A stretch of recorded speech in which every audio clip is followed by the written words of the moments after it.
Oh. Hi, everybody. Welcome to the Cinema Night Podcast. What an intro that is. Look at us. We're growing. Our production budget has expanded. We were able to make that happen. We have a fanfare. By the way, do you guys know what that sounds from? It's the old Warner Brothers home video. Yes! I always remember Pee's Big Adventure starting right after that. Very good, Eric. Yeah, you nailed it. Oh, that's good. You're definitely a movie buff. Yeah, so welcome to the Cinema Night Pod. That's Eric, and of course, that's Travis, and I'm Michael. And today's show is going to focus on Travis's choice. It's called Time Bandits. It's directed by Terry Gilliam, and that'll be the main course of our show. Does it hold up or not? We'll find out by the time this episode is through. You can email the show, cinemanightpod@protonmail.com. 5-star reviews on Spotify and Apple Podcasts, and even Audible. If you use that, it's available to you. Travis Roy, it's Wednesday. It's our third show now on Wednesday. Are you feeling more comfortable about your Wednesday schedule? No, we can never change the day again. My sense of timing and days is just completely fucked and has been. Somehow, every Wednesday so far, it's been both Wednesday and Thursday in my head simultaneously. It's been very confusing. That's awful. I know the feeling. Yeah, last week I was like, oh, wait. Yeah, it's Wednesday. Yeah. Eric, you having any trouble? Dude, I finally don't have to watch the movie of the week on my lunch break anymore. School's out, man. So I am I'm right in summer. I was fucking in my pool all day. Ooh. I'm gonna try to lose some weight, so I'm drinking this LaCroix, which is tastes like hairspray, but it's zero everything. So I'm feeling pretty good about this new lifestyle change. I'm very happy about Wednesday. Have you tried Cherry Coke Zero? No pop, no chemicals. Even if it's zero? No sodium benzoate, no nothing. Oh, okay. Just water and coffee. That's good. No, I don't want to dissuade you from that. That's a healthy Love Coke life Zero, choice. So. But no, LaCroix. I never liked Diet Coke ever. I've always hated diet sodas forever. I was like, I might as well just drink the real soda. I mean, it can't be that much worse than the fucking chemicals in the diet stuff. So I just drank the regular soda. But somehow, on this date, June 8th, 2022, I drink Coke Zero. Cherry only. I don't like regular Coke Zero. It's the Cherry Coke Zeros. It's shockingly accurate to the taste. It doesn't have that aspartame taste. I don't know what they did. It's probably going to kill me. I'm sure of it. But I'm enjoying it, guys. I am. I'm happy for you. Thanks, Travis. I really appreciate that. Last week's episode, we were talking about it. We do apologize. The audio was a little bit of a frustrating situation there, Brian. Brian didn't want that either. Brian was not worthy of that audio. He felt bad about it, too. We don't know what happened, but we hope you still enjoy the episode about young adults. And Brian is a great guest and a good friend of ours for many, many decades. So we'll have him on again, and we'll get it right. We'll get that right next time. We got some future guests lined up. And before that ever happens, you could also be a member of our Patreon. That's right. We've got a Patreon, Travis. What's going on with this Patreon? Well, we record some extra bonus stuff. We have these 10-minute topics that we do before. Just finished a doozy. Show. We just finished a doozy. These topics can be anything from very light and frivolous to evidently heavy as a fucking rock and dropped on our head unexpectedly. So that was interesting. Leave it to Govier to surprise me and Eric. I surprised myself. I had a couple different choices, and I didn't know which way I would go, and it just kind of came out of my mouth. And once we were recording, that's what happened. So, yay. There'll be more of them. And we've already got 3. 2 are up, and we'll put up the one we just did, of course, a little bit later on. And if you want to be a part of it, it's in the show notes, the description in the podcast, the Patreon link. It's all there. So if you want to support the show, you can give us, what's our cheapest? It's like a couple bucks. $3, I think. It's $3? Negligible. So, a negligible amount. It's doable. But it's a wide range, right? There's also the super duper level where you can be a guest on the show. We do. We have it runs the gamut from very cheap to very expensive. If it's very expensive, we'll let you be our friend for an hour and a half. That's exactly right. For the price of a can of LaCroix. And this will be definitely better than this horse shit. Oh, man, you're really down on LaCroix. I know Steve would be pissed right now because Steve loves himself. LaCroix. He lives by it. I think he still swears by it to this day. It really does. It tastes like fucking Aussie. It tastes like Aussie Mega Hold. I've never tried Airspray, but I know the smell. I can smell that right now. Takes me back to the 90s. Spend some time since I've used Airspray. Hairspray. What were those big cans of the 90s? They were mega cans. Aquanet. Yeah, it was like Aquanet. That's what I was thinking of. Thank you. That's good. Purple That guy thing that had knows. like a net on it. It was just like a big can too. It was like Yeah, big. it was like the long. ozone breaker. Here, I got the ozone breaker can. You gotta break through that fucker. There's still some left. I wanted to mention real quick because I got chastised at softball on Sunday because I made a derogatory comment about the upcoming release of Jurassic Park Dominion. And someone had a problem with that. Oh. The whole How team. dare you. I talked to a guy earlier while we were playing in between games, and he said they just bought tickets in real time because him and his wife play on this team together. They'd bought movie tickets for Friday for Jurassic Park Dominion. I'm like, guys, why? Really? Like, dude, I love the original. But we all love the original. I mean, we're far removed from that now, my friend. Way far removed. There's been a lot of movies since then that sucked. And then, so when I left that night, I turned to say goodbye to everybody in the dugout. I was like, hey, yeah, enjoy that piece of trash, Jurassic Park Dominion. And like 5 people turned around and be like, hey, that's my childhood you're talking about there. Really? Wow, they took it personally. They really did. Are they producers? Good on you, though. Yeah. Was it crowdfunded? I guess I didn't know that. I'm surprised. Well, the reviews are awful, so I think you came out the winner there. Oh, really? I feel like, I mean, Yeah. to be snobby for a minute, and you guys know I'm a huge MCU fan, which some people turn their nose at, but I feel like there's some people like that will be like, ooh, Fast and the Furious, ooh, Avatar, ooh, another Jurassic Park movie, because going to the theater for some people is like a ride, like the story, the movie itself, that's not what gets them in their meat in the seats. That's all about like this big spectacle, and it will be a guaranteed spectacle. So I do get that. I get it. It's just I'm not going to be on board for it myself. Yeah, some people just got to go see Top Gun 2 in the theater. Got to. It's required. It's a event. Me and Travis, have you still seen Top Gun 2 yet? No. Okay. No. We haven't rushed to the theater, either one of us. We know Eric, how he feels about it. But yeah, Jurassic, he also said, and this gives you some context to this person's point of view when it comes to film, because we also talked about the Doctor Strange movie, which you chastised, Travis. I did not care for it, no. And I told him, I told this guy, like, yeah, my friend, he's a big MCU fan, but he didn't like this one at all. And the other guy's like, oh, man, I thought it was great. I'm like, oh, boy. Okay, well, I guess you probably are that guy. You just want to go to the theater and have that experience. Lots of people seem to like the new Doctor Strange. I am in the minority, but I did hate it a lot. Damn.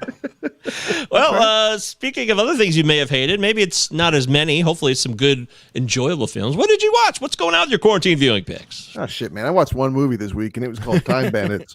I did watch a lot of television, though, because it's been a heavy dumping of television going on. For instance, the Amazon Prime just dropped new episodes of The Boys Season 3, which, of course, I was all over that. I heard about a particular instance. I've never seen the show, but I actually heard about it on a podcast the other day about a particular part of a new episode. I have a feeling I know which part you're talking about. The show always shocks, always makes you think. It's so far the third season's off to a solid beginning. Hacks Season 2, finished that. That was really solid. If you like the first season, you like the second season, really good stuff. I finished watching Seinfeld, this TV show called Seinfeld from the 90s. Perhaps you've heard of it. Seinfeld. Well, I still have the last episode to watch, but other than that, I'm through all 9 seasons. And my main takeaway from this season, Mike or Eric, recently you posted a joke on a group that we're a part of, where you referenced the film Krippendorf's Tribe, and it's funny that you that you did that. I had to laugh when I saw that, because I'm like, I've been thinking about Krippendorf's Tribe a lot lately, because I laughed my ass off through Seinfeld, of course, but every episode once or twice I'm reminded, yes, this is the era that produced Krippendorf's Tribe. Yeah. That's pretty much my review of Seinfeld. Still great. And also my other point is that, like, holy shit, when I think of Seinfeld, there's like so many classic episodes that really stand out to me. And I was amazed at how many of those episodes that like come immediately to mind were from the first and last seasons. Like there's a ton of classic episodes in both those seasons. And there's a lot of great stuff in between too, of course. But that last season's underrated. I think a lot of people think of the last episode and kind of like to excuse the last season, but there's so much good stuff there. Last but not least, you guys have seen that show, Seinfeld. Familiar? Yeah. Don't Oh, stop. like Krippendorf's Tribe. Krippendorf's Tribe was a huge part of my comedy in the late 90s. It was a very important part of me just saying Krippendorf's Tribe. Krippendorf, just saying the word was funny in a way, I guess. Well, I Maybe mean, it wasn't, but I liked saying it. So. Its very existence is hilarious, but not for the reasons that the filmmakers intended. Last but not least, all but the last couple episodes, since they haven't dropped yet, season 4 of Stranger Things. I think this is the best season since season 1. I really, really like season 4. I am a happy camper right now. Loving Stranger Things right now, and loving Kate Bush also appropriately. It's been fantastic. I guess these next 2 episodes are like massive, like 2 hours long each. It's gonna be fucking awesome. Yeah, I'm excited. You've been watching it too, right? I'm really glad they didn't drop the ball. I was a little worried, even though I like season 3 okay, but the gap had me a little bit worried. But I'm fucking pumped. It's really, really good. Yeah, they never keep bringing on more and more characters, which worried me because are they just gonna like Will's brother? Like I don't even remember his name now, and Jonathan. He was such a big part of season 1, and he's kind of tagging along. But for the most part, yeah, they're doing a fairly decent balance with everyone. That's a massive cast. Yeah, I agree. There's a little bit. It's getting a little unwieldy. They even introduced a couple new people, and I'm like, okay, I like the people that you're introducing, but like we're not spending enough time with some of these people that you know were from the first season as it is. So I do think that's it's not flawless, but I'm really happy overall with it. I mean, it's fucking great, solid entertainment. Wow. Okay. Well, I think I definitely saw season 1 for sure, and I saw season 2 because that was the one with the weird beginning where Eleven's like in the city, right?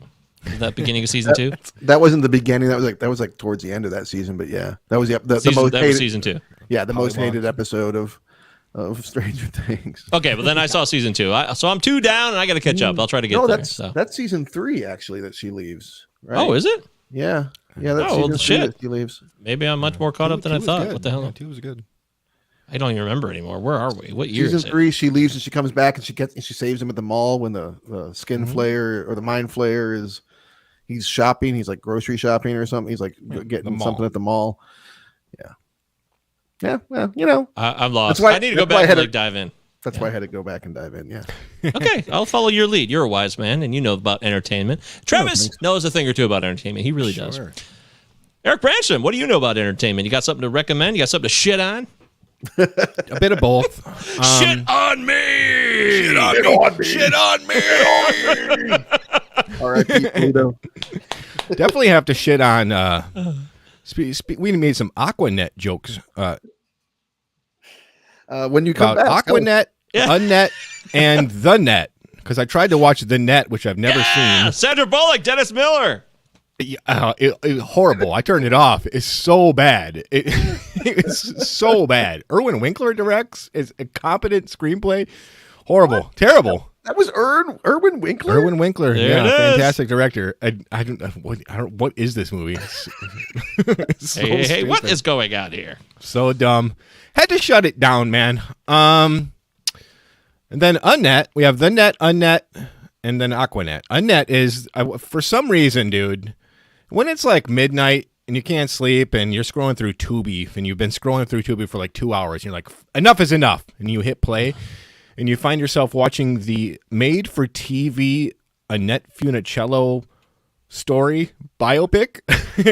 you know you're in a problematic situation. But I sat there and watched it.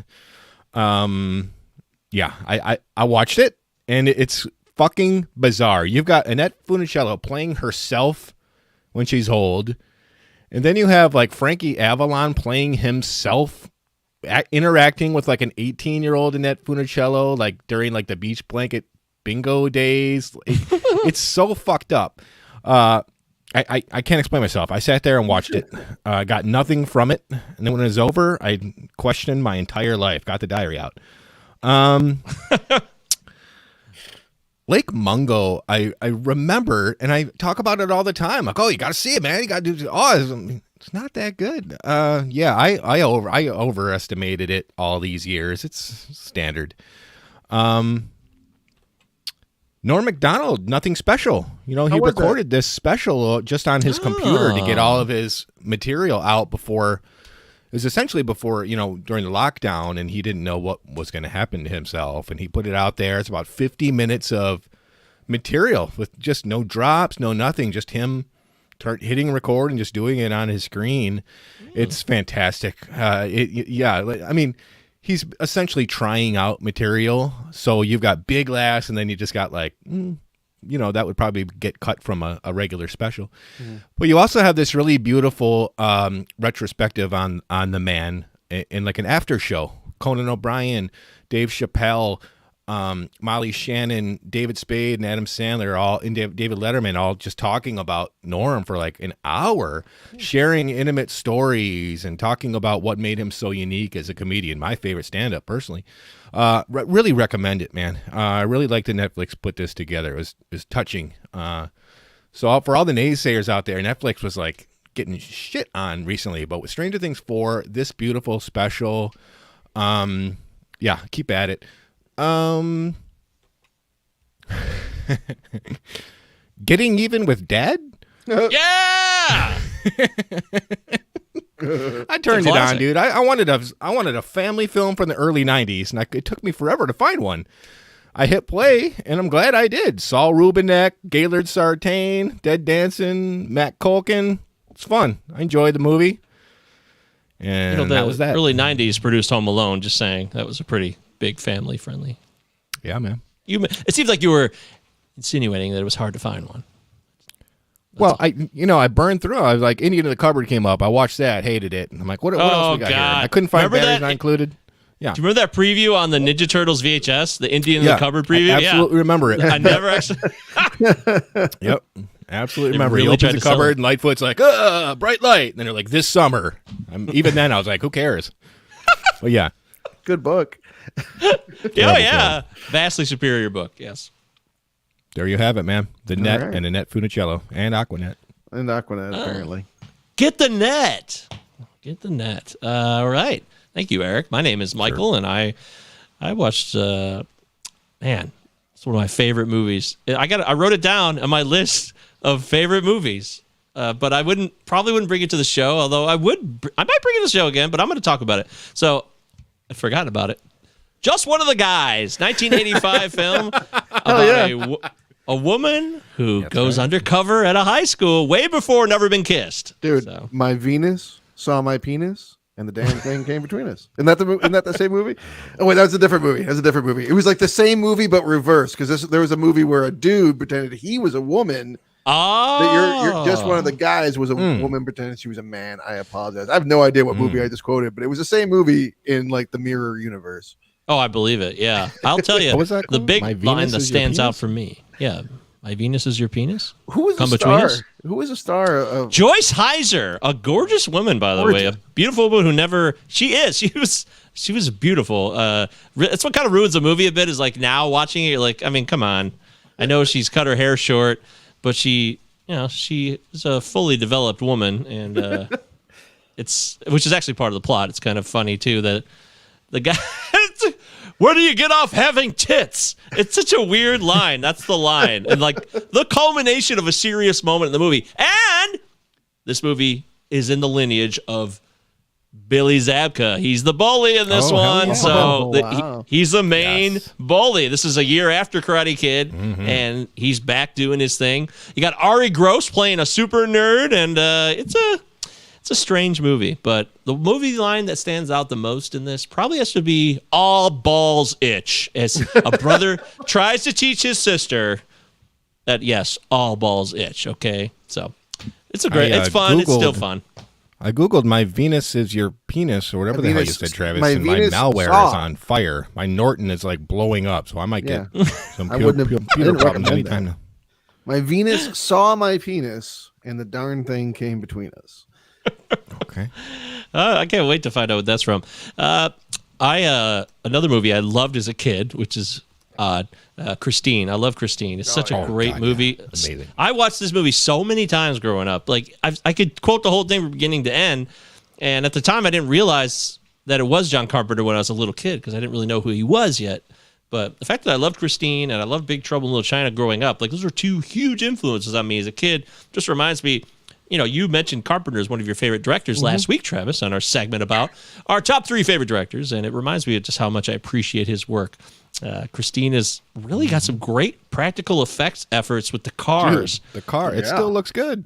It does, because it's not CGI at all. And they had to, I thought that they had just played stuff in reverse, which they did do, but they actually had hydraulics that crushed up the car. And then they would play it back to make it go back to its form. But it was real hydraulics on there, so they really had mechanical shit. I mean, John Carpenter always goes the extra mile, and Christine still has that look. And plus, there's that old man who sells the car originally, who's still really, really creepy. God, that guy always freaks me out. He's the same guy who plays the neighbor in Home Alone, the guy who's next door. They think's the murderer. Blossoms Roberts. Blossoms. Is that his name? Yeah. Blossoms. It's not an easy name to remember, but well, good on you, Eric. He has this line about a new car smells. It's about the finest smell in the world, next to pussy, of course. It's like, whoa! Oh. And that was like the guy from the old man from fucking Home Alone likes pussy. Wow. Okay. All right, old man. No, we just lost 2 viewers on that one. We did. Yep, we did. Whoopsie. That's funny. It's just a movie. I mean, if you've seen it, I mean, shit. So then I watched Albert Brooks's The Scout, 1994. I seen this movie again. I watched this movie like 100 times, but it was shit on for the most part, and people didn't like it. It was a bomb for him. Him and Brendan Fraser plays this athlete that Albert Brooks is the scout, discovers him, and there's George Steinbrenner cameos from the Yankees. The Yankees are, I'm seeing it now, they're heavily involved in the making of this movie because the Yankees are everywhere and they have a big game, a big showdown at Yankee Stadium, and I enjoyed it. But it's like this dark edge to Steve Nebraska because he didn't have like a good childhood. So it's supposed to be like this fun sports movie, but it gets really serious. So it's really strange now to see it in my current state as an adult. But I would, if you never saw it, I'd say check it out. I always love Albert Brooks, but it's not one of his best. It's just not. So, and of course, I watched a million Joe Blow movies, or not movies, but Joe Blow videos because I'm out of control with that stuff. So, I also watched CinemaSins did Everything Wrong with Pig. But even they admitted, this is when I know it's a good movie, because when they do movies like that, they do the Shawshank Redemption, like there's no way in hell, I mean, we're going to send this movie, but it's a joke, it's comedy. So when they did Pig, even he admitted there's like, there was so many things about it that are so impressive. It was one of the best movies of the year. I could tell that even they were impressed. So CinemaSins knows, even though they make fun, you can always find things in movies that are funny, and I always appreciate what CinemaSins does. So good on you guys. You're good, fine people, wherever you live. I was going to call them Americans, but I don't know if they are. CinemaSins has become the new bully, or maybe or Paul Schrader? Paul Schrader, for instance. Every episode you're talking about it, but it's what you're watching every week, I guess. But again, Joe Blow is what I've been watching most recently. That's definitely become it, Joe Blow. By these people. Yeah, Joe Blow.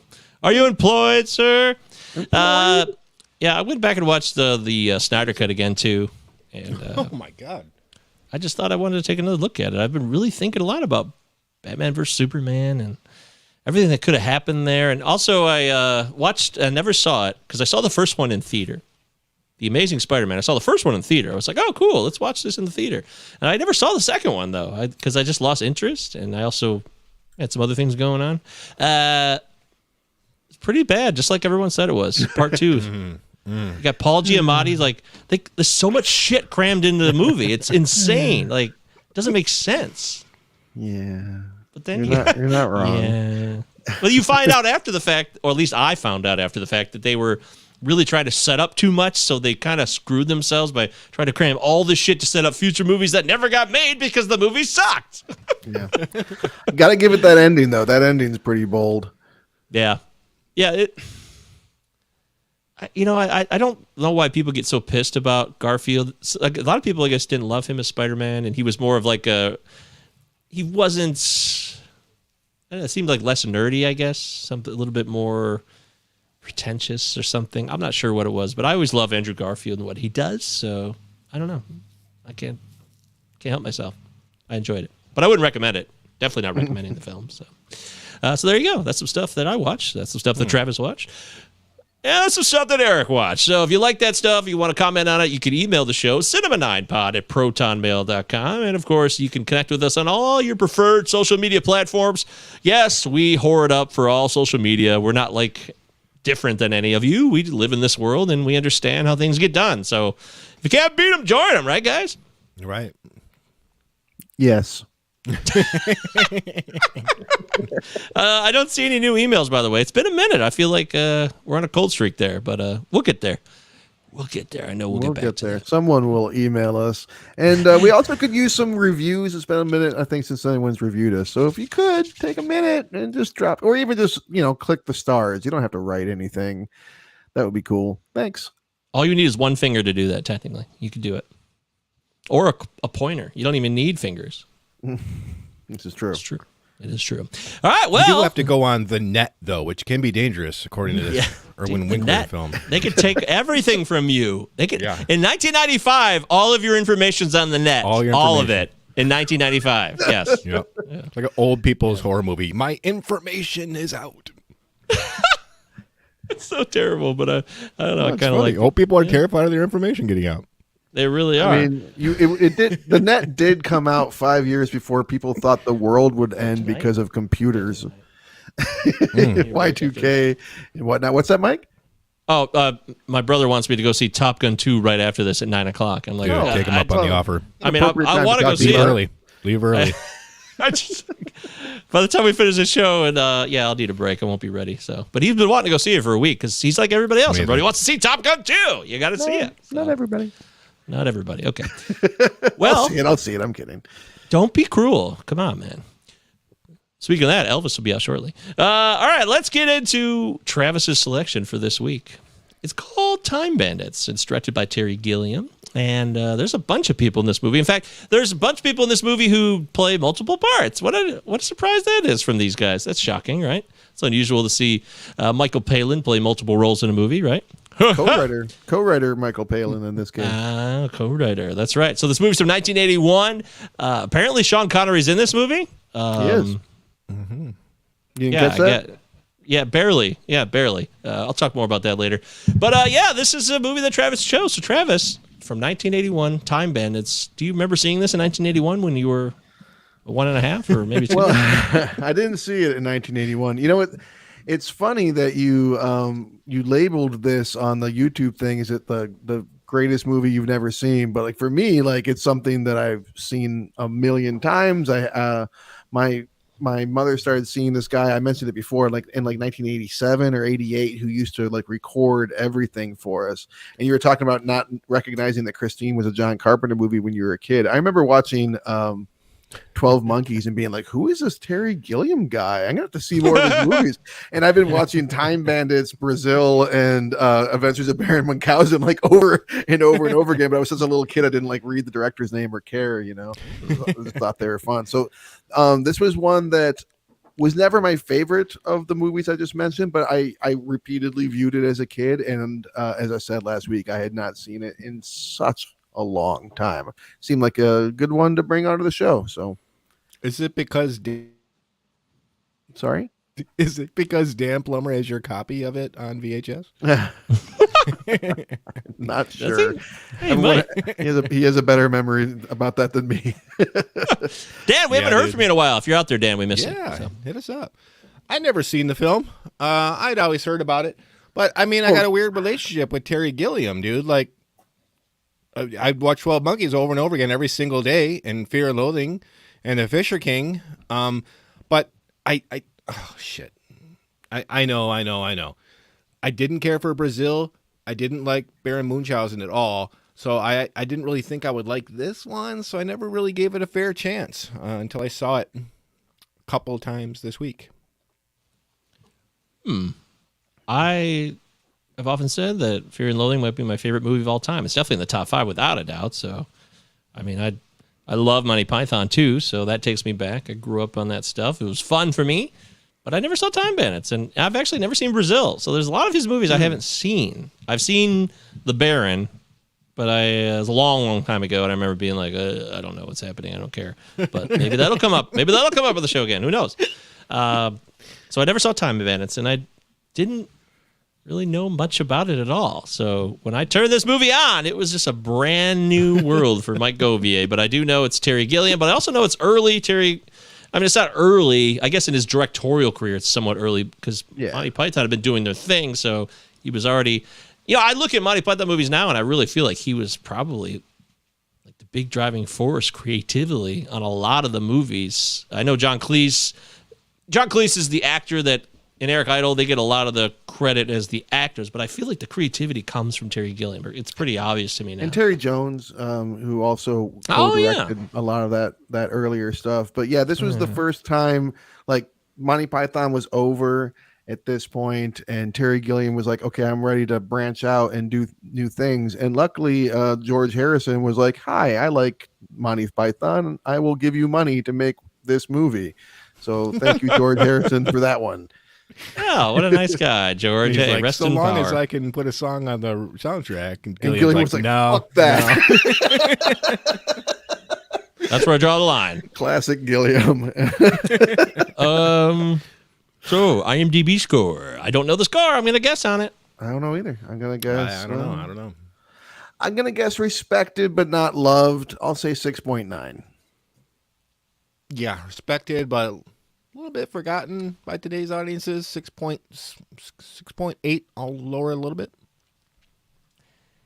This is really tough. I don't want to put my own self into it. I want to really get into the objective. What is the world saying about this film? What have they said over the last 15 plus years? IMDb's been around for at least 15 years, right? I'm going to say this is... I really agree with you guys, though. I can't really disagree. I'll say 6.7. Yeah, I'm going to say 6.7. Okay. Actual retail price, 6.9. All right, I win. I win the nothing. You're the nothing. Every week the nothing's coming up, too. It's getting out of control. All right, so it's a 6.9 for Time Bandits on imdb.com. Let's see what our old pals have to say. And by the way, if you join our Patreon, you'll happen to notice that 3 of our levels are in tribute to 3 critics that we always seem to discuss on the show every week. There's the Goody Koontz level, there's the Roger Ebert level, and of course there's the Desson Thompson level, which is the most well-respected of them all. So, without a doubt. But as far as Time Bandits on Rotten Tomatoes, which came out in 1981, so, Rotten Tomatoes and the people's reviews are going to be dated, so just remember that. Although maybe people went back and watched it for the first time in later years, and we'll get those. But it's a 90 from the critics, a 90. Wow. Okay. That's incredible. Yeah. Mm-hmm. And it's a 77 from the crowd, so that's even above the IMDb score by quite a bit. So this is weird, because I feel like this is a big disparity between what we got on the 2 different websites. I have a theory. I think that it has a lot to do with the fact that the Rotten Tomatoes, a lot of that, isn't that kind of like a Metacritic thing where it kind of like aggregates all the scores together and stuff, and those reviews would have been coming out in 1981. My dog is eating my headphones as we speak. That's Don't eat my headphones. Sorry. So literally, she was trying to eat my headphones. Anyway, so it would make sense, right? IMDb is newer, so like more modern sensibilities of people reviewing it versus like the people when it came out, where it would have been more dazzling, perhaps. Interesting. Yeah, that's a wise piece of advice here. I like what you're saying. How about we go the New York Times? How about Vincent Canby of the New York Times? This is apparently in August of 2004. All right. A cheerfully irreverent lark. Part fairy tale, part science fiction, and part comedy. Okay. Is that wrong? Mildly amused. Okay. Again, more descriptive of plot than actually. It's a Charlie Chaplin originally. So, hey guys, sorry, we're looking at the IMDb picture of Michael Palin, and he's got a Hitler stash as his profile photo, which is also the Charlie Chaplin mustache, which is kind of weird because Charlie Chaplin, that's complicated over there. So, anyways, go ahead, Travis. So, I don't remember what I was saying. It's cool.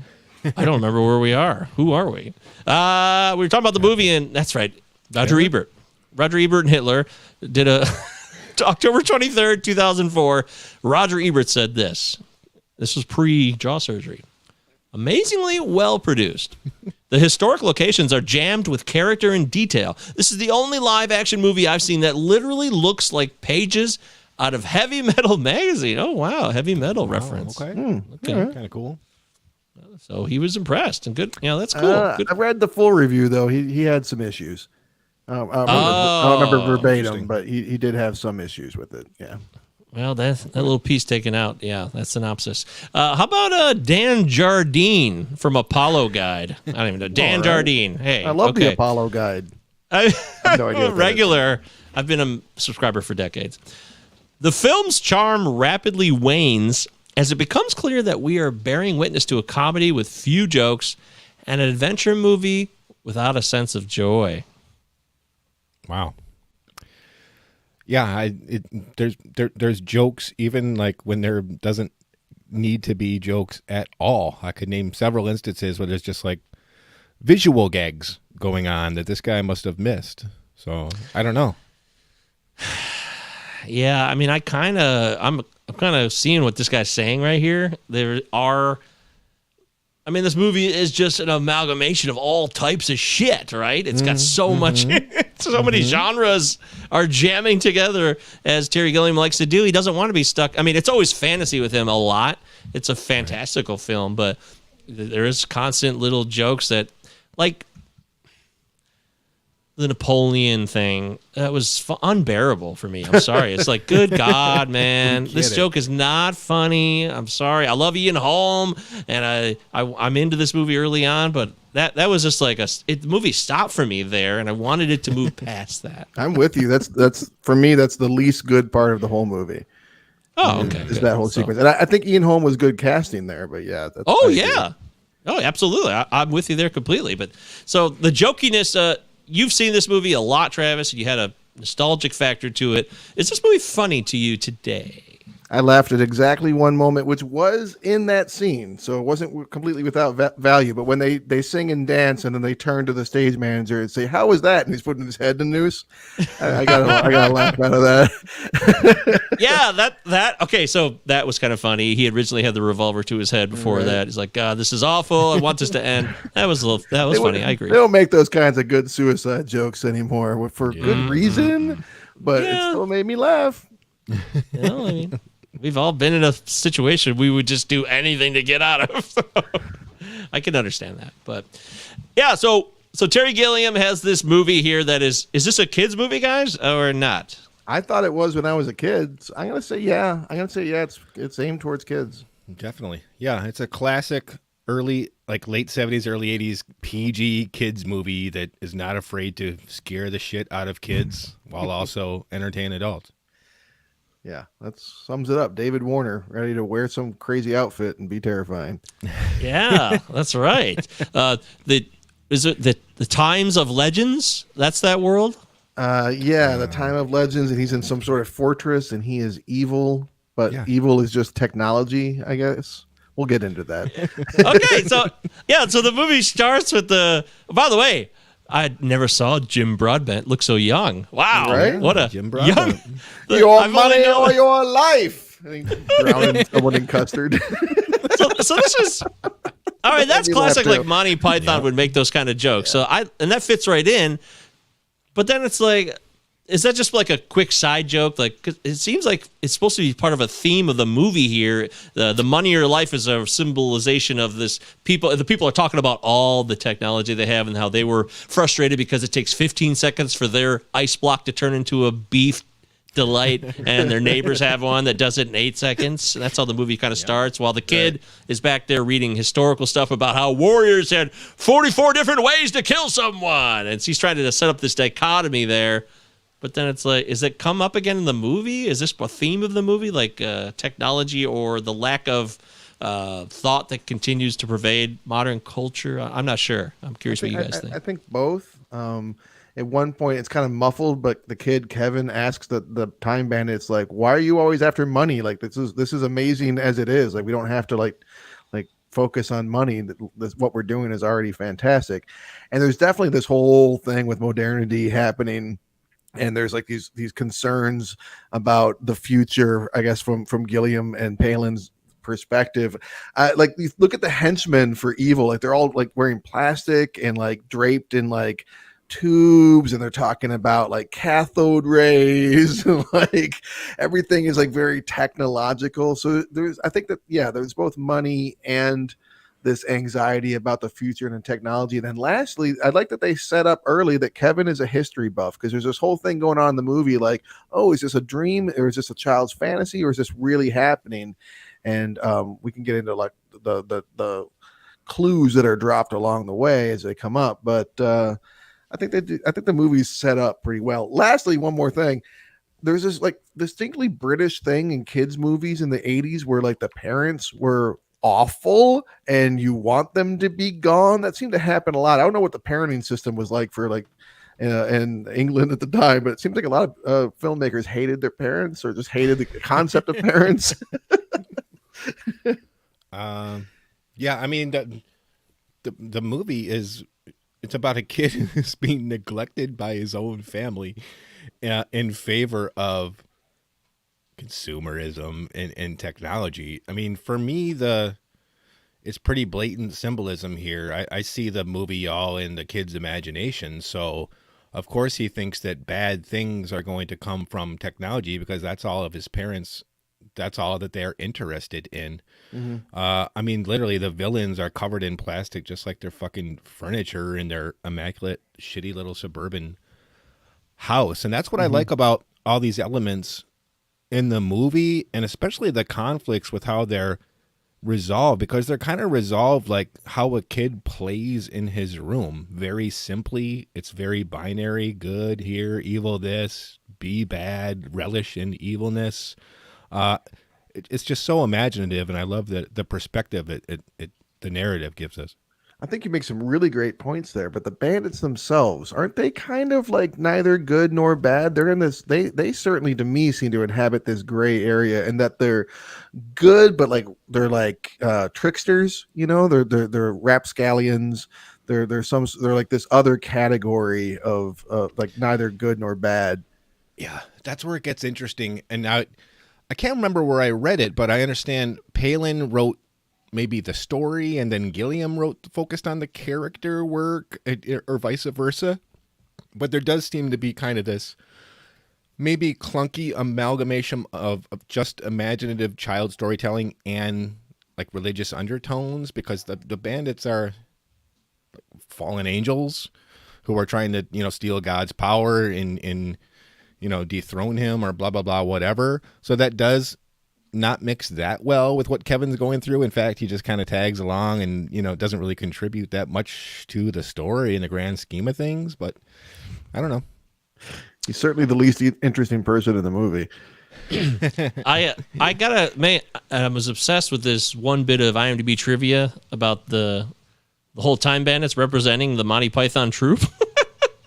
Which I was like, oh, well, this is fun. So that comes from a British cultural historian, and his interpretation of that. I don't know that that's necessarily what Palin and Gilliam intended, but I think that there's something to that. It's certainly interesting. Yeah, it's just actually something I didn't think about till after I'd seen the movie. So it wasn't like I watched the movie like, oh yeah, that's what I think of right away. I just obviously read it after the fact. But at the same time, the casting of this movie and the being someone who never saw it before. So Sean Connery's in this movie, but he's like barely in this movie. He's a huge name and is at the top billing too. Sean Connery. No, he doesn't. Cleese has top billing because it's alphabetical. This movie has. It's changed on the page. That's why I'm thinking about how it looks on the IMDb page.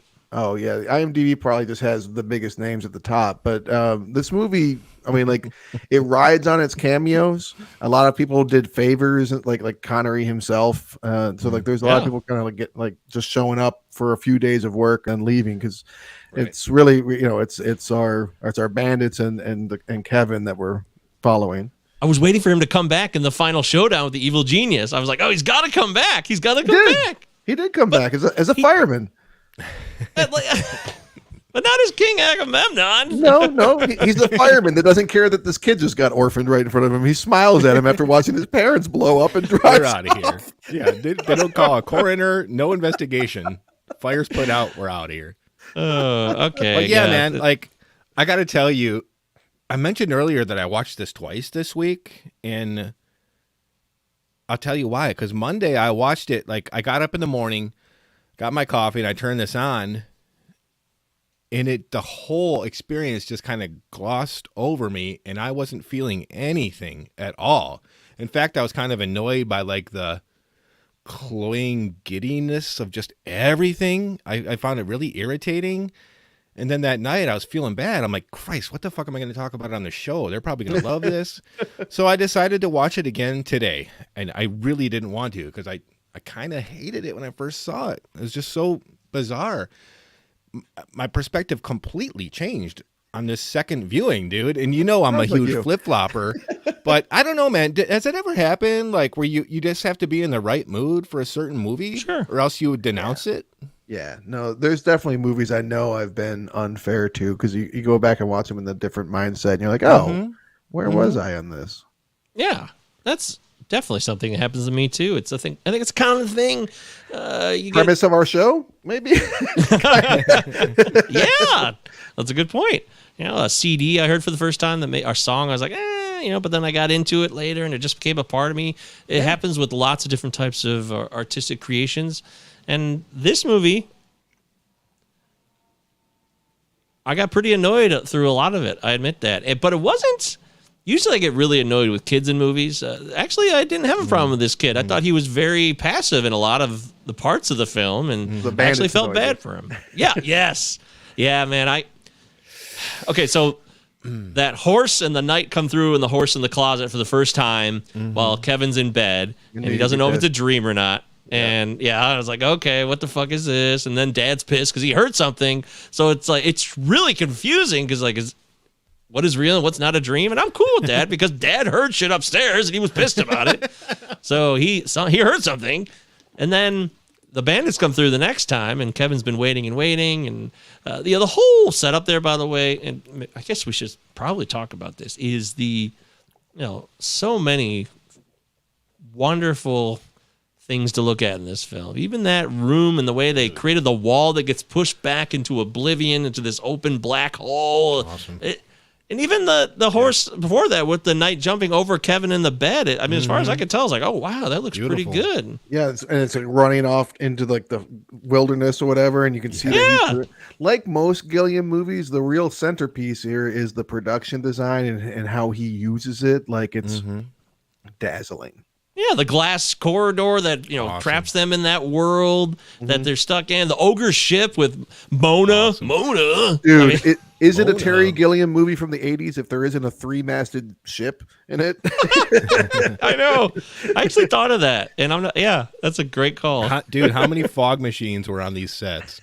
Another hardcore Gilliam trait. Remember that short that he did at the start of Life of Brian, the Crimson Permanent Assurance? Yeah. That's also epic, but more pirate ships, I guess. That's a good call.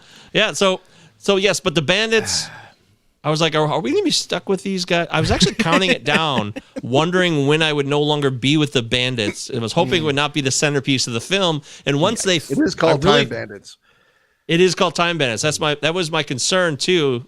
But when Kevin separated from them after the wonderful Robin Hood exchange where the poor are punched in the face, they're given money. The wealth is redistributed, but they're punched in the face because that doofus that's what he does, and nobody knows why. So, it was funny. John Cleese says Robin Hood. John Cleese gets to say he played Robin Hood in a movie. He does. So that's something I didn't know. But when he left the bandits after that scene and shows up with Connery killing the whatever that guy thing was, man or half beast. The Minotaur. Oh, it was a Minotaur. Oh, yeah, okay, he's not Theseus, but it's clearly a Minotaur, which I love the Minotaur because it's just like some buff dude with like a decomposing bull's head on his own. Like, oh, this person. I thought he was wearing it. Like a berserker, deranged berserker type, and it got twisted into this Minotaur myth, which is cool, I thought.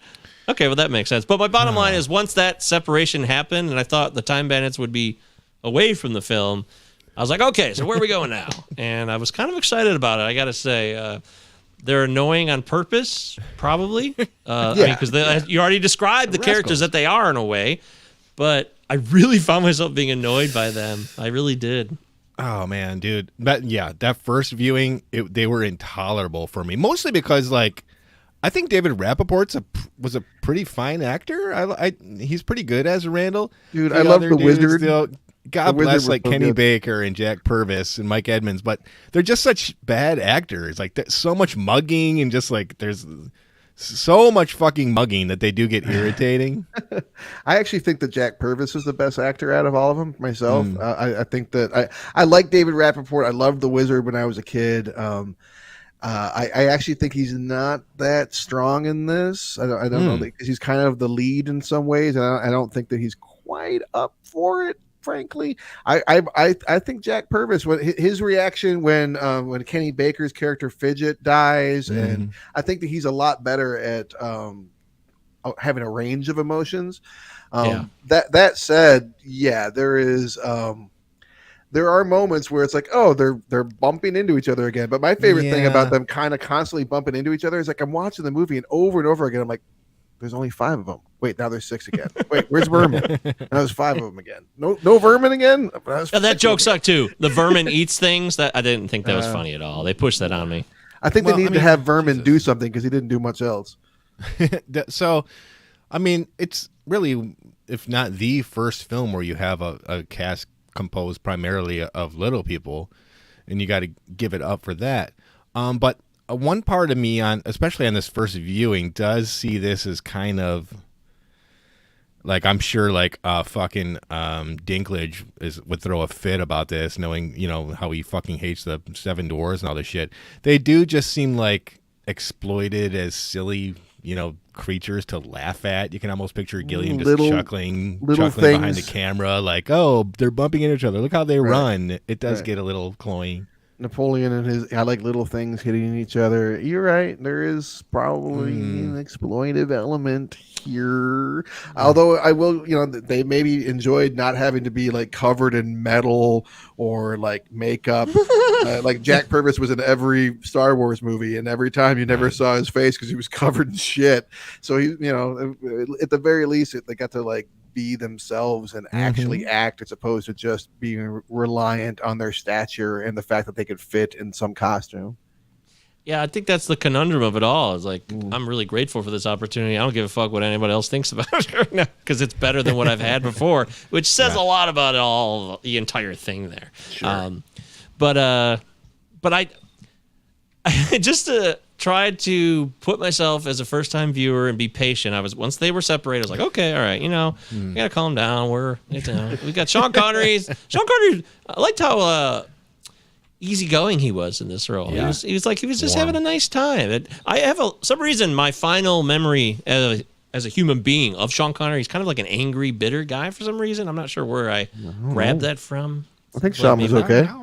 Yeah, maybe that came on later in life, but in this one, he's fun, and he doesn't take himself so seriously. In fact, he's in the movie, and it's a limited role. I was really, really pleased with that whole effort, but he's at the same time, I mean, if this is indeed, I beg pardon, but if this is indeed Kevin's imagination, his hero is Agamemnon, as stated earlier in the film. So to have him as this warm, fatherly character that's teaching him something.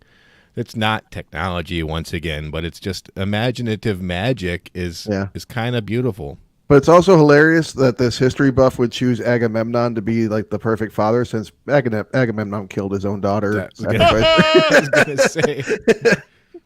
I think that maybe there's a message in there intentionally about history textbooks and how history is taught too. So I don't know that for sure, but I wouldn't put it past Gilliam. Odysseus clearly a better father. At least he was gone for a while and not bothering Telemachus.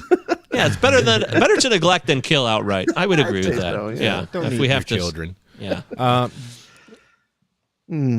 Seeing, like, especially the Mycenaean Greece, these sets in these costumes, like, are above and beyond. Like, some of this stuff is shown for just, like, half a second, and everything looks fucking authentic and really awesome. except for the fortress on the legend of whatever. It's like, oh, that's a really impressive miniature. When they show it, it's like, okay. But you're right. There's, I mean, a lot of what you're seeing here, like the French battles, for instance. Yeah. Like they're on the water, and like you just see like this 12 seconds, maybe. You're like, this looks amazing. This is this looks like fucking Apocalypse Now. Right. Yeah. Yep. I definitely had that feeling as a first time viewer. And I was like, this man, Terry Gilliam gets the most out of it. Yeah, he tightens up a shot if he has to, but he still creates a world where I'm believing that that's what's happening in that realm at that time, no matter which scenery they jumped around to. The Titanic, even, which was clearly just like one set that they could put on an axis when it went down. But even once they got into the water, I was like, shit, that looks good. Like, I know it's not the Atlantic Ocean, but the water's choppy and it looks large and vast, and it looks chaotic too. And I felt weird for this kid. This is a kid actor, but he's still a kid, and he's like struggling in these waters with these adults, which was, I was like, wow, these parents really let this Terry Gilliam go to town with this kid. Yeah, and I hate to compare, but I'm going to anyway. Like Gilliam back in the day, like he's relying on, there's some matte paintings and miniatures, but what strikes me is like the place of like eternal evil or unknown, whatever it is. Like he knows it's not going to look amazing, so he makes these interesting decisions to minimize the sets by just having this complete pitch black darkness and these abysses, which makes it more imaginative. Like you're filling in the blanks, whereas now he relies heavily on the computer and everything just looks like a fucking Xbox game. But those limitations are where his strengths came out, which is I think a mark of a really good director, personally. And I also really like with the fortress that you see that it's clearly constructed of Lego pieces. Again, that idea of this being a child's fantasy, like in how we would play on the, like sitting on the floor, but also it's in keeping with the whole modernity theme because it's just all plastic. That's right.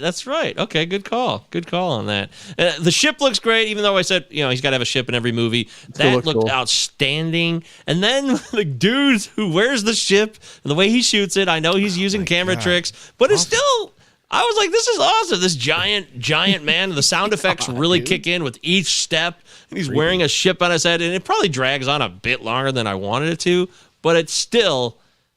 It was impressive. I was like, this looks good, man. This is 41 years old. This is cool. So different. It's so unique. It's so different. It feels so imaginative. It's the shutter speed, the slow-mo. He's shooting everything at these low angles from this childlike perspective of everything. So you're looking up at everything like a child. It's awesome. Yeah, he's clearly like getting out and flexing his wings as a director for the first time with the stuff that he had done previously, the Monty Python stuff, and even Jabberwocky.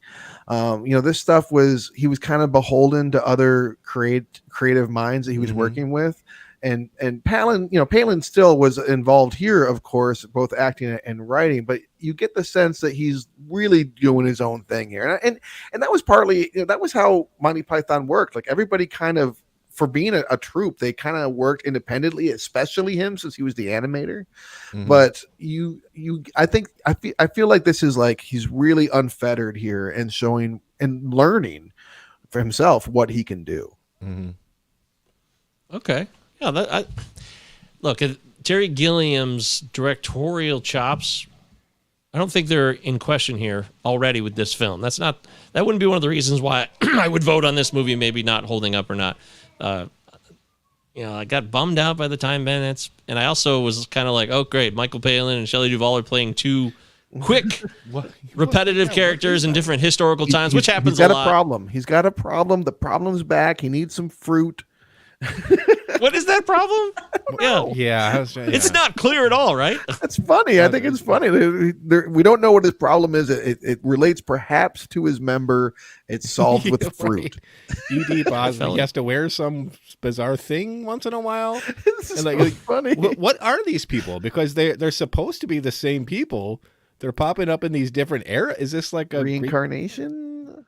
I mean, they're hundreds of years apart from one another. Yeah, so, it's it's different times and eras, so they're like, hey, fuck it, let's just have them jump in here, and it's fun to let them do different roles. And it's fun when your dog grabs a squeak toy when you're shooting a show. Hey, no squeak toys. Non-squeak toys. We're doing a show here. Come here. Take it away. I can't move. Weird? This is kind of a bizarre confession, but is it weird that I've always thought Shelley Duvall's kind of cute?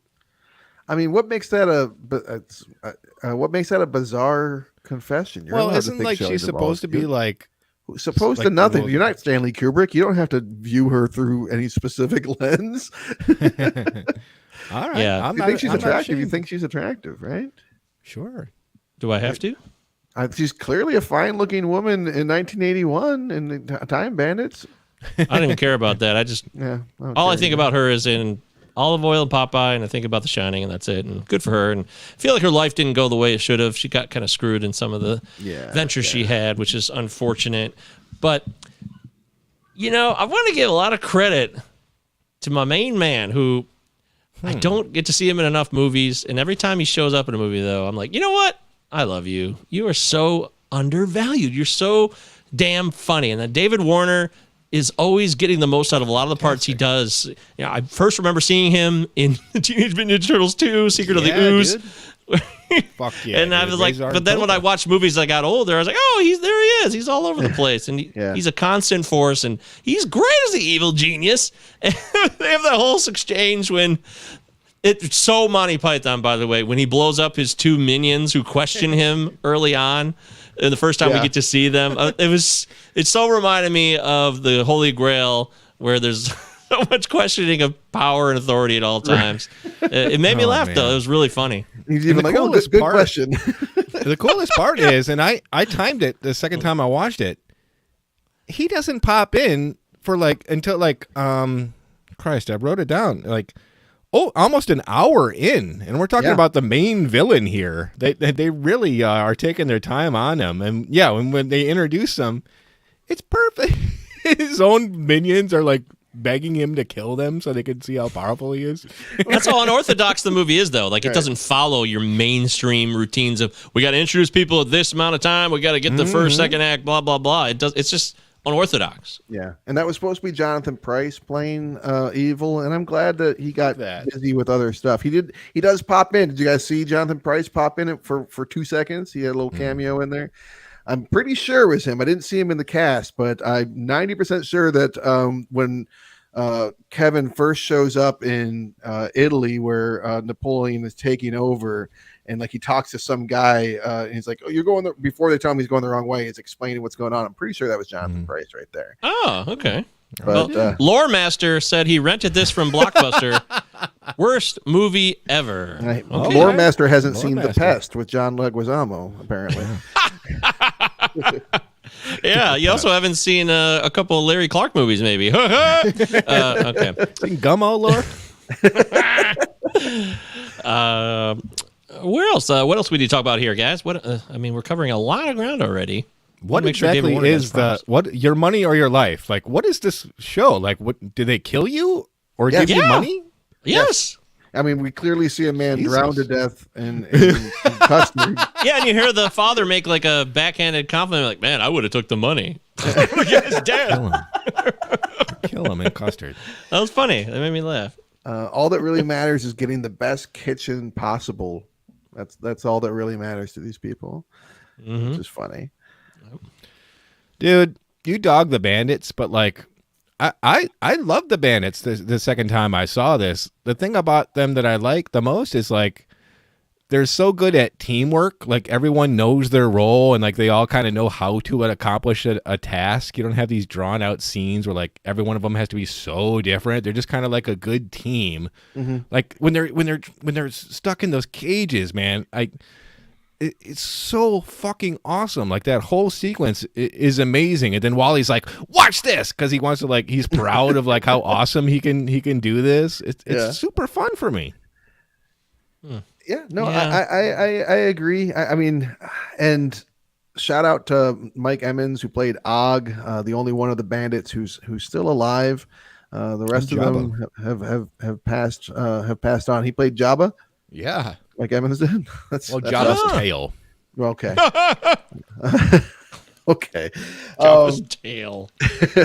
But some of them had some pretty bad ends, unfortunately. Jack Purvis, I feel pretty bad for quadriplegic towards the end there. But once Jack Purvis passed, and by that point, Tiny Ross, who played Vermin, and David Rappaport, who played Randall, had already both passed. But there was a script for a sequel to this movie that got scrapped, which I'm kind of glad about, but also supposedly there might be like an Apple Plus movie or TV show in the works, which like trying to, like, on one hand, to revisit this would be cool, but on the other hand, like, however you guys feel about the Bandits, for me, like, there's no, I mean, you could maybe do this with one or two maybe missing, but like, if none of the original cast is coming back, it just feels like, so what are you going to do here? You're going to just get a whole bunch of different people? I don't know. It just seems like it would lose its luster.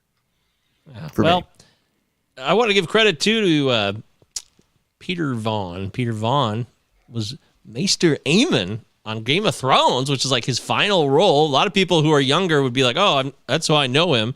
But he was a long-time, hardworking actor, and he plays the ogre in this movie who has back problems. He's got real back issues here, and he's going to be helped out by the Bandits and Kevin, who really saved the day until they screw him over and throw him in the water. But he's never been happier as an ogre. And thrilled. Those teeth. I mean, that's so funny to think that Maester Aemon is in those teeth in that outfit, because I just cannot see him at all. I found that out after the fact when I looked up the film. And that's another thing about like, even though we see the Polaroids at the end of the movie and we were shown, hey, it all really happened, but at the same time, It's still, we're pretty convinced it was all fantasy, because I mean, a kid, like, he goes to see Robin Hood, and that's not exactly a historically accurate figure. I mean, there are some that say that he existed, but there's no real evidence. Jesus, man. No, it's real. There's more evidence for Jesus than Robin Hood, I think. I'm not sure, honestly, but he's like, he's going to go see Robin Hood. He's going to go to some sort of fantasy land and see ogres and giants. Like, to him, that's all one and the same. It's all, if it's in the past, it might as well be a giant. And that is, I mean, this is something that I think is, and I say this as a connoisseur of kids movies, but obviously not a kid. Something that I think is missing from a lot of, especially live action films these days, is stakes, threat, danger, weirdness, absurdity, unfairness, like all of these things that are thrown into this movie as just part of life and part of the adventure.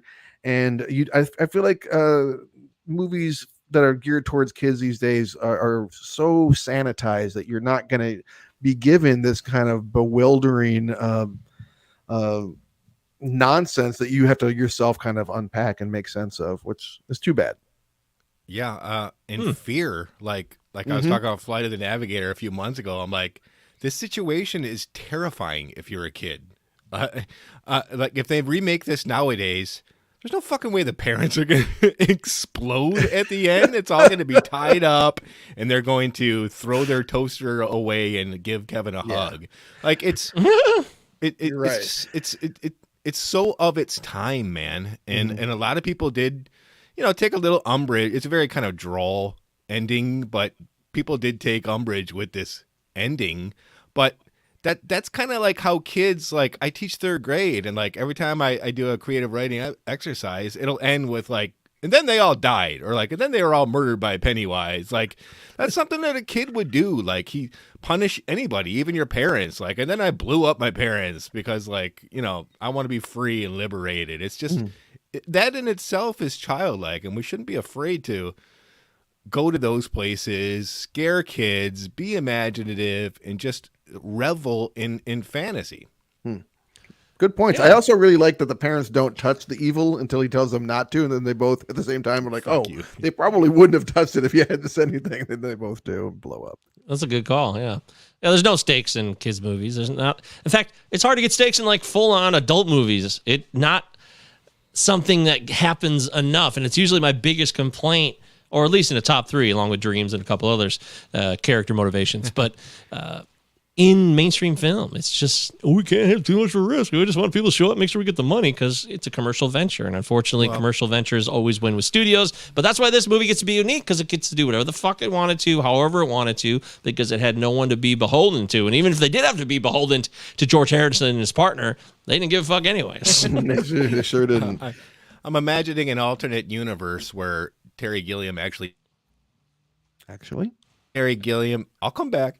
Terry Gilliam did actually get to direct the first Harry Potter, which was heavily discussed before they went with Chris Columbus. That's a big spectrum change there. Chris Columbus, think of Terry Gilliam. Yeah, right? well, it's hilarious because like Gilliam like publicly just like trashed Columbus's version, called it pedestrian as fuck and boring and tepid, and all the things we're saying are missing from kids' movies. Like, imagine this is like pretty much prime Terry Gilliam in 2001, before like Brothers Grimm and all that trash. Like what he would do with this story. Yeah, or at least visually. I'm sure Rowling would let him fuck with the script too much, but just like, I imagine the world would look so much more rich and imaginative than just this paint by number pointed at camera at this shit. It's funny that you say that, because we had talked about this recently when we talked about how he was almost tapped to do Who Framed Roger Rabbit. Yeah. And there's an alternate universe where he did Who Framed Roger Rabbit, and where he did the Harry Potter movie, and like he has gone on to like become a more mainstream director. He does MCU movies and stuff like that, because like he probably would have been, lined up to do franchise work and that kind of stuff. But instead he like went down a different route of I mean, he like self-produces a lot these days, I think, even right. like his stuff doesn't get nearly the release that it used to. Now, I don't know that the quality of work that he's putting out at this point is as good as he used to do, but I do think that given something that we've talked about on the show before, that a lot of directors, they have like maybe 4 or 5 in them. I feel like this guy had a longer streak than most directors of really quality work, starting with this one for me. Well, no, I'm sorry. As far as being on his own, because Terry Jones helped him with the Monty Python stuff. Yeah, I would. Steven Spielberg sucked a ton out of his own career. I think Gilliam would have just as much ability to do so. I would agree with that. I really do. And that's kind of a bummer. Yeah, I'm surprised he only made 13 films when I looked at his IMDb. Some of them are much better than others, but like it's kind of a solid legacy. In the long run, I know he directs a lot of opera these days. And really? Fuck, can you imagine? He did Faust. Can you imagine seeing Faust directed by Terry Gilliam in a fucking opera house? That'd be cool. Yeah, that would be cool. Yeah. Well, all right. About that time. I'll go first, since I was the first or the only one to have seen this. I hate when I choose a movie that neither of you have seen before, but I guess it happens from time to time. Yeah. So again, like I'm going to reiterate basically what I said at the top. I grew up with this movie. It goes so far back into my memory that I hardly remember. I just know that I had a copy in the house and we watched the shit out of it. And then I set it down for a long time. And while this will never be something, it's not the Labyrinth to me. It's not like the holy trinity of movies I grew up with. Yeah, Never Ending Story, which we should talk about more often, I guess. Yeah, it holds up for me. It's a erratic fever dream that only needs to be revisited maybe every 10 or 20 years. It's not something that you need to watch over and over again, I don't think, as you get older. But if you want to just kind of stone out and watch something bizarre and very 80s and English, you could do much worse than Time Bandits. Yeah, Time Bandits. Time Bandits. Time Bandits. My love is in a time bandit. Me or you, Eric? Who goes next? Go for it. Okay. Well, I've got pretty annoyed by the Bandits, and apparently Mr. Rappaport here. Don't call me Rappaport. In fact, none of the other bandits wanted to be called Rappaport, because I guess he took his role a little too seriously. He was kind of a dick as the leader of the bandits. So much so that we were feeling bad for the little people and how they've been exploited, which they definitely have in film history. But I think Rappaport was taking it up a notch on this one, like demanding close-ups and shit. And I noticed those close-ups, especially on the Titanic scene. Yeah. I was like, wow, we are in David Rappaport's face right now, big time. Good for you. And so yeah, it bummed me out, but yeah, there's a but. It's like this is a movie that is so radical that it just still jives with so much of what I would believe and what I do believe in, what I appreciate about film, and things that don't happen as much, and so much crap that gets dumped out of the studio world. This is I guess I kind of wish I was like Eric and I got to see it again. I'll go back and watch a second viewing, because now that I've absorbed it for the first time, it does overload you as a first time viewer. And I'm a adult man, so I've handled a lot in my life, but it just kind of like flows like whoa, and you just this thing and this thing and this thing and on to the next place, and it's so creative that at times I was annoyed by it. I was like, this is annoying. I think I said to my brother, like, this movie sucks. I think I said that. I did. I was like, but like, by the time I got to the end of it and I think about it now and what I appreciate about Terry Gilliam as a director and creator of artwork and all that goes into that and all the characters that are in it, even though I had some issues with it, I think I have to leave the show saying that it holds up. I do, because it is a unique experience, and it also is, like you guys have said a few times, very much of the era. And I think that's what makes film even more unique than almost anything else, is it take you to a time and place and not just show you a frozen still or a sound. It can show you sound and moving pictures and people's mannerisms. There's so many things you could take away from a movie that gives you the most that you could get out of an era. And it's not perfect. No movie really is perfect, so it really goes without saying, I suppose. But it holds up. It's an interesting film that I would like to revisit again. Right. Yeah, I mean, if you're watching the live stream, just look behind Mike. We got this little boy with it's like a pig head creature. It's so different, man. Like, even all of this time later, and this precedes shit like Labyrinth and the wealth of Spielbergian stuff that was going to be coming our way. It really was, no pun intended, but ahead of its time. And there's so many influences in here. Your head will spin, man. Like, there's George Méliès, Fritz Lang is in there, Grimm's for sure. Talking about darker fairy tales for a change, and Tolkien, Lewis Carroll. It's just this amalgam, and it's not clunky for me. It's not disjointed. It's just fun. That first time I viewed it, man, I was exhausted. I was overwhelmed. And that can be a good thing, because in anything that's revolutionary or new, you're not really going to know what to make of it, and you might even dismiss it. But it's something that almost certainly will be appreciated over time. The entire film, it's like a minstrel show, like that puppet show when they're in Italy earlier in the movie. I mean, it's like the whole film is kind of like this very fucking bizarre like puppet show. So imaginative. A lot to say in not like a overbearing way about technology, consumerism. Okay. Familial neglect. There's themes here. And it definitely held up for me, man. I'm so glad I returned to it, because it holds up, man. It's fucking awesome. Man, I'm glad you watched it twice too. That would have been awkward as you hated it. It happens. I've hated it, movies that we've watched, but it's always nicer when you guys like the ones I pick on a completely ego trip reason. But I like it when you like the movies I like. Hey, good for you, Travis. Look at that. It's your big day on the Cinema 9 podcast. I feel so there it is. Yeah, hey, you are validation, do you, boyo? All right, so there it is. Time Bandits in the can. Thank you for Travis for selecting that film. I'm glad I got to see a new film. That's 2 straight new ones. Maybe it was 3 straight. I don't know what the third one. Roger Rabbit. Oh yeah, I picked that one. But yeah, it's 2 new ones for me. Eric Bransham, it's now your turn. Where are you taking us next in our Time Bandit adventure? Man. We're the Time Bandits of film. We're just moving around through all eras. Taking Polaroids of the same thing over and over again, despite the fact that you're traveling through time and only have so much film. Yep. Oh, fuck. Okay. A lot of pressure. Pressure. Well, should I take? I could take a big risk here, or I could play it safe. What are we Obviously, go for feeling? the big risk. It's a big risk. Fuck it. Mike, you don't Here we seem go. confident.